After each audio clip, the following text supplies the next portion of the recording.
Welcome to my channel వంట చిక్క. ఇవాళ మనం గోంగూరతో 3 రైస్ వెరైటీస్ ఎలా ప్రిపేర్ చేసుకోవాలో చూద్దాము. ఇవి ఈజీ లంచ్ బాక్స్ వెరైటీస్ అనుకున్నా పర్లేదు. సో ఇప్పుడు మనం దీనికోసం చాలా గోంగూరని తీసుకుంటున్నాను. నేను గోంగూర పేస్ట్ని చాలా ఎక్కువగా ప్రిపేర్ చేసి పెట్టుకుంటాను.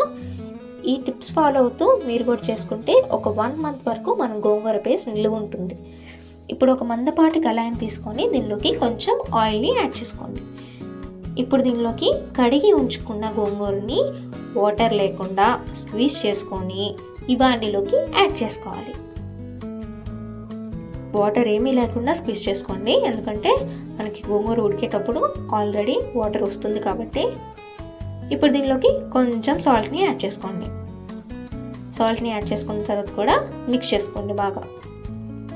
ఇప్పుడు దీన్ని మూత పెట్టుకుంటూ తిప్పుకుంటూ మగ్గనిచ్చుకుందాం. గోంగూర అనేది చాలా త్వరగా ఉడికిపోతుంది, కాకపోతే ఇది కొంచెం ఎక్కువ క్వాంటిటీలో ఉంది కాబట్టి కొంచెం టైం పడుతుంది అంతే. ఇలా తిప్పుకుంటూ చేసుకోండి, లేదంటే గోంగూర అడగంటిపోతుంది ఈజీగా. వాటర్ వచ్చేంత వరకు మధ్యలో తిప్పుకుంటూ ఉండండి. ఇప్పుడు చూసారా, ఆల్రెడీ వాటర్ రావడం స్టార్ట్ అయిపోయింది, గోంగూర కూడా ఉడికిపోయింది. ఇప్పుడు ఈ గోంగూరని మనం వాటర్ ఇనికిపోయేంత వరకు ఉడికించుకుందాం, ఎందుకంటే నేను ఇది స్టోర్ చేసుకుంటున్నా కాబట్టి వాటర్ అనేది ఉండకూడదు. సో వాటర్ అంతా డ్రై అయిపోయేంత వరకు ఉడికించేసుకుందాం. ఈ గోంగూర పేస్ట్ మనం ఫ్రిడ్జ్లో పెట్టుకుంటే చాలండి, మనకి ఈజీగా లంచ్ బాక్స్ రెసిపీస్ ప్రిపేర్ అయిపోయినట్టే. ఎప్పుడు రైస్ అట్లా కాకుండా ఈసారి ఇలా ట్రై చేసి చూడండి, ఈజీగా అయిపోతుంది. అలాగే పిల్లలకి చాలా ఇష్టంగా తింటారు. ఇప్పుడు ఇది వేడి మీద ఉన్నప్పుడే ఒక పప్పు కానీ లేదా ఒక మ్యాషర్ని కానీ తీసుకొని బాగా మ్యాష్ చేసుకోండి. లేదు అలా కాదు అంటే మీరు దీన్ని మిక్సీలో వేసుకొని మెత్తటి పేస్ట్ లాగా పట్టేసుకోవచ్చు. అలా నాకు నచ్చదు, ఎందుకంటే అదొక టైప్ గోరింటాకు లాగా ఉంటుంది కాబట్టి. అలా కాకుండా ఇలా ఆకులుగా కొంచెం పలుకుగా తగలాలంటే మ్యాష్ చేసుకుంటే సరిపోతుంది. అసలు మ్యాష్ చేసుకోకపోయినా పర్లేదు, ఏదో మన సాటిస్ఫాక్షన్ కోసం కొంచెం మ్యాష్ చేసుకోండి. ఇప్పుడు ఈ చల్లారిపోయిన పేస్ట్ని ఒక ఎయిర్ టైట్ కంటైనర్లో పెట్టుకొని ఫ్రిడ్జ్లో పెట్టేసుకోండి. ఇది అట్లీస్ట్ 20 days నుంచి 1 month వరకు నిలువ ఉంటుంది. ఇప్పుడు ఈ పేస్ట్ని ఫ్రిడ్జ్లో పెట్టేసుకోండి. ఇప్పుడు బేసిక్ గోంగూర రైస్ ఎలా ప్రిపేర్ చేసుకోవాలో చూద్దాం. ముందుగా నేను దీనికోసం అన్నాన్ని ఉడికించి పక్కన పెట్టుకున్నాను. దీనిలోకి ఇప్పుడు సాల్ట్ని యాడ్ చేసుకొని లంప్స్ లేకుండా మిక్స్ చేసుకుందాం. బేసిక్ గోంగూర రైస్ అంటే నార్మల్గా ఉత్తి గోంగూర యాడ్ చేసుకొని చేసుకోవచ్చు. అది కాకుండా కొంచెం మనం ఫ్లేవర్స్ని యాడ్ చేసుకొని చేసుకుంటాం అన్నమాట. టేస్ట్ అనేది చాలా బాగుంటుంది. ఇప్పుడు ఒక కడాయి పెట్టుకొని దీనిలోకి నెయ్యిని కానీ ఆయిల్ని కానీ యాడ్ చేసుకోండి.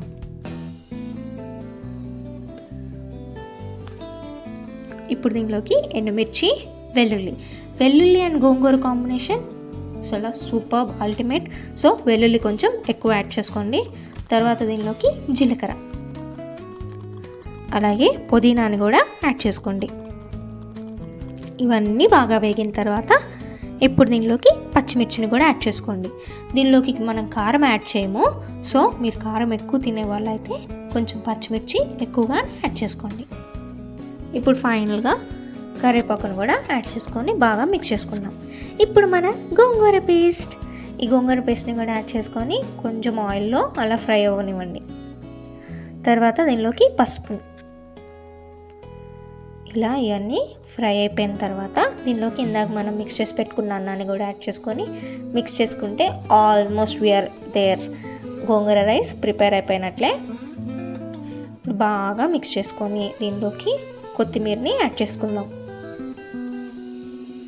అలాగే ఫైనల్గా సన్నగా చాప్ చేసుకున్న ఆనియన్స్ అనేవి గోంగూరలో పచ్చిగానే ఉంటేనే బాగుంటాయి. సో అందుకనే నేను లాస్ట్లో యాడ్ చేసుకున్నాను. పైగా ఇవి కొంచెం మగ్గిపోతాయి కూడా ఇప్పుడు ఈ వేడికి. అండ్ ఫైనల్గా కొంచెం నెయ్యి, అంతే. సర్వ్ చేసేసుకుంటే గోంగూర రైస్ రెడీ అయిపోయినట్లే. ఈ గోంగూర రైస్ మనకి ఈజీ లంచ్ బాక్స్ రెసిపీ అనుకోండి. ఇప్పుడు నెక్స్ట్ గోంగూర పులావ్ ఎలా ప్రిపేర్ చేసుకోవాలో చూద్దాం. ముందుగా నేను దీనికోసం ఒక బాండీని స్టవ్ పై పెట్టుకున్నాను. దీనిలో నెయ్యిని యాడ్ చేసుకుంటున్నాను నేను. మీరు నెయ్యి కొంచెం నూనె అలా కూడా యాడ్ చేసుకోవచ్చు. నేనైతే నెయ్యిని యాడ్ చేసుకుంటున్నాను. ఇప్పుడు నెయ్యి వేడెక్కాక దీనిలోకి బిర్యానీ సామాగ్రి, మీ దగ్గర ఏవైతే బిర్యానీ సామాగ్రి ఉన్నాయో అవన్నీ యాడ్ చేసేసుకొని బాగా ఫ్రై చేసుకోండి. తర్వాత దీనిలోకి పచ్చిమిర్చిని కూడా యాడ్ చేసుకుందాం. తర్వాత బంగాళదుంప వేసుకున్న తర్వాత కొంచెం అలా ఆయిల్లో టాస్ చేసుకోండి. తర్వాత దీనిలోకి అల్లం వెల్లుల్లి పేస్ట్ని కూడా యాడ్ చేసుకోండి. ఇలా యాడ్ చేసుకొని ఇవి బాగా ఫ్రై అయ్యేలాగా చూసుకోండి. మనకి బంగాళదుంప అనేది ఈజీగా మగ్గిపోతుంది. తర్వాత దీనిలోకి టొమాటోని కూడా యాడ్ చేసుకోండి. టొమాటో మీకు నచ్చుకుంటే అవాయిడ్ చేయొచ్చు. మీరు ఈ ప్లేస్లో బీన్స్ని కానీ లేదా మనం ఫ్రైడ్ రైస్లో వేసుకునే ఐటమ్స్ ఏవైనా వేసుకోవచ్చు.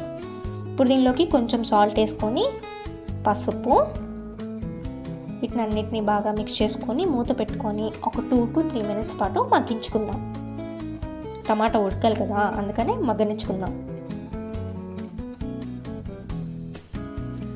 ఇప్పుడు దీనిలోకి మన గోంగూర పేస్ట్, మీకు రైస్ క్వాంటిటీ ఎంత తీసుకుంటున్నారో దాన్ని బట్టి గోంగూర పేస్ట్ తీసుకోండి. నేను 2 cups ఆఫ్ రైస్కి ఇంచుమించు 1/2 cup ఆఫ్ గోంగూర పేస్ట్ని యాడ్ చేసుకుంటున్నాను. ఇలా గోంగూర పేస్ట్ని కూడా కొంచెం ఫ్రై అయిపోయిన తర్వాత ఫైనల్గా ఆనియన్స్ని యాడ్ చేసుకుంటున్నాను. ఆనియన్స్ ముందుగానే వేస్తే బాగా ఉడికిపోయి మెత్తగా అయిపోతుంది, అందుకని ఇప్పుడు లాస్ట్లో యాడ్ చేసుకుంటున్నాను. తర్వాత దీనిలోకి పుదీనాను కూడా యాడ్ చేసుకొని బాగా మిక్స్ చేసుకోండి. తర్వాత ఇది ఆప్షనల్, కంప్లీట్లీ ఆప్షనల్. నేను దీనిలోకి స్వీట్ కార్న్ని యాడ్ చేసుకుంటున్నాను. మీ దగ్గర స్వీట్ కార్న్ ఉంటే యాడ్ చేసుకోండి, చాలా టేస్ట్ చాలా బాగుంటుంది. ఇప్పుడు వీటన్ని ఉడికించుకున్నానండి నేను ఈ స్వీట్ కార్న్ని, ఉడికించుకున్న స్వీట్ కార్న్. ఇప్పుడు మీరు తీసుకున్న రైస్కి సరిపడా వాటర్ని యాడ్ చేసుకోండి. ఫైనల్గా కొంచెం సాల్ట్ని కూడా యాడ్ చేసుకోండి. సాల్ట్ అనేది చూసుకొని యాడ్ చేసుకోండి, ఎందుకంటే ఆల్రెడీ మనం ఫస్ట్ కొంచెం యాడ్ చేసాం, గోంగూర పేస్ట్లో ఉంది కాబట్టి చూసుకొని యాడ్ చేసుకోండి. ఇప్పుడు మనం నానబెట్టి ఉంచుకున్న బాస్మతి రైస్ని కూడా యాడ్ చేసుకొని ఫైనల్గా కొత్తిమీరని కూడా యాడ్ చేసుకుంటే అంతే. ఇప్పుడు ఈ రైస్ ఉడికిపోతే మనకి గోంగూర పులావ్ రెడీ అయిపోయినట్లే. కొంతసేపు మూత పెట్టకుండా ఉడికించుకొని తర్వాత మూత పెట్టేసుకొని ఉడికించుకోండి. అంతే, టేస్టీగా గోంగూర పులావ్ రెడీ అయిపోయినట్లే. ఫైనల్గా దీనిలోకి ఆనియన్స్ని యాడ్ చేసుకుందాం. పైనుంచి ఆనియన్స్ యాడ్ చేసుకుంటే చాలా టేస్టీగా ఉంటుంది. అంతే, గోంగూర పులావ్ రెడీ అయిపోయినట్లే. ఎప్పుడూ నార్మల్గా చికెన్ కర్రీలోకి నార్మల్ రైస్, బగారా రైస్ ఇట్లాంటివి కాకుండా ఈసారి ఇలా గోంగూర రైస్తో ట్రై చేసి చూడండి, చాలా టేస్టీగా ఉంటుంది, అలాగే కొంచెం డిఫరెంట్గా ఉంటుంది. సో ట్రై చేసి చూడండి. నెక్స్ట్ ఐటమ్ గోంగూర పులిహోర. ఈ గోంగూర పులిహోర చాలా ఈజీ, 2 minutes ప్రాసెస్ అంతే, 2 minutes మ్యాగీ లాగా. ఇప్పుడు నేను దీనికోసం రైస్ని తీసుకున్నాను, ఉడికించి ఉంచుకున్న రైస్ని. మీరు వీటిలో కావాలంటే బాస్మతి రైస్ని కూడా వాడచ్చు, నేను నార్మల్ రైసే వాడుతున్నాను. దీనిలోకి సాల్ట్ కలుపుకొని పక్కన పెట్టేసుకొని, మీరు ఈ సాల్ట్ కలుపుకున్న పక్కన పెట్టుకున్న ప్రాసెస్లో మీరు అక్కడే గోంగూర పేస్ట్ని యాడ్ చేసేసుకోవచ్చు పులిహోరకి, లేదంటే లాస్ట్లో కూడా యాడ్ చేసుకోవచ్చు. ఇప్పుడు ఆయిల్ని వేడి చేసుకుందాం.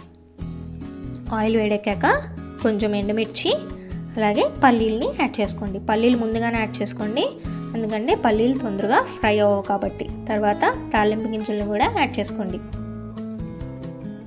ఇవన్నీ కొంచెం ఫ్రై అయ్యాక దీనిలోకి పచ్చిమిర్చిని కూడా యాడ్ చేసుకొని బాగా ఫ్రై చేసుకోండి. ఇప్పుడు ఇవన్నీ బాగా ఫ్రై అవ్వాలి. ఇప్పుడు దీనిలోకి మనం ఉప్పు కలిపి ఉంచుకున్న రైస్ని కూడా యాడ్ చేసుకుందాం. మధ్యలో నేను దీనిలో పసుపు యాడ్ చేశానండి, ఆ క్లిప్ మిస్ అయింది, సారీ. ఇలా మిక్స్ చేసుకున్న తర్వాత ఇప్పుడు మన గోంగూర పేస్ట్. ఈ గోంగూర పేస్ట్ ముందుగానే మీరు అన్నంలో ఉప్పు మిక్స్ చేసుకునేటప్పుడు యాడ్ చేయొచ్చు, నేను ఫైనల్గా యాడ్ చేస్తున్నాను, ఎట్లా అయినా పర్లేదు. ఇప్పుడు వీటిని బాగా మిక్స్ చేసుకుంటే ఫైనల్గా కొత్తిమీరని యాడ్ చేసుకుంటే అంతే, గోంగూర పులిహోర రెడీ అయిపోయినట్లే. ఇది పిల్లలకి చాలా నచ్చుతుంది ఈ రెసిపీ, సో తప్పకుండా ట్రై చేసి చూడండి. ఇప్పుడు ఒక వంట చుక్క టిప్. ఈ టిప్ ఏంటంటే, మనం ఎప్పుడైనా ఆకుకూరని కట్ చేసుకొని ఈజీగా తొందరగా ఏ బ్యాక్టీరియా కానీ ఏది లేకుండా ఉడికించుకోవాలంటే ముందుగా ఆకుకూరని ఒక 30 minutes పాటు సాల్ట్ వాటర్లో నానబెట్టి ఉంచుకోండి. అప్పుడు ఆకుకూర త్వరగా ఉడుకుతుంది, ఏదైనా బ్యాక్టీరియా ఉన్నా కూడా చచ్చిపోతుంది. So thank you for watching this video. If you like this video please give it a big thumbs up.